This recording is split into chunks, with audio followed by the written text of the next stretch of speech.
অনেকেই পাঙ্গাস মাছ খেতে চায় না। পাঙ্গাস মাছটা দেখলে নাক ছিটকায়।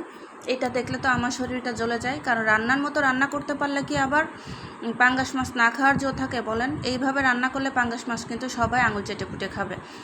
আর আমি এখানে বেশি করে কাঁচামরিচ পেঁয়াজ ভেজে নিয়েছি, আগে থেকে মাছটাও ভেজে উঠিয়ে রেখেছিলাম। তো এখানে সামান্য একটু আদা রসুন জিরা বাটা দিয়ে দিলাম, দিয়ে দিচ্ছি স্বাদ মতো লবণ, তারপরে দিয়ে দিব খানিকটা হলুদ। এখানে কিন্তু কোনো মরিচের গুঁড়া ব্যবহার করব না।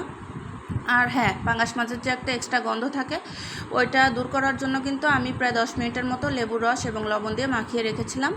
তাই তো এখন মশলাটাকে কষিয়ে আলু দিয়ে দিলাম, আলুটাকে সুন্দরভাবে কষিয়ে নিলাম। আলুটা কিন্তু সেদ্ধ হয়ে গেছে অলরেডি। এখানে এখন সে ভাজা মাছটা দিয়ে দেবো, আর মাছটাকে কিন্তু খুব হালকা করে ভেজেছি, খুব কড়া করে ভাজা যাবে না, তাহলে কিন্তু এই ঝোল তরকারিটা খেতে একটু ভালো লাগবে না। তাই তো মাছটাও দিয়ে দিলাম। দেওয়ার পরে এখন এখান থেকে আমি উপর থেকে কিছু টমেটো দিয়ে দিব, দিয়ে আমি রান্না করব ঢাকনা দিয়ে একদম ঝোলটা একটু শুকিয়ে আসা পর্যন্ত। তো এই তো আমি রান্না করে নিচ্ছি, আর এইভাবে অবশ্যই পাঙ্গাস মাছটা রান্না করে খেয়ে দেখবেন, অসম্ভব ভালো লাগে।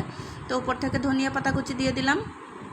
তো এই তো আমার ভিডিওটি যদি ভালো লাগে অবশ্যই লাইক কমেন্ট শেয়ার করতে ভুলবেন না। সবাই ভালো থাকবেন। আল্লাহ হাফেজ।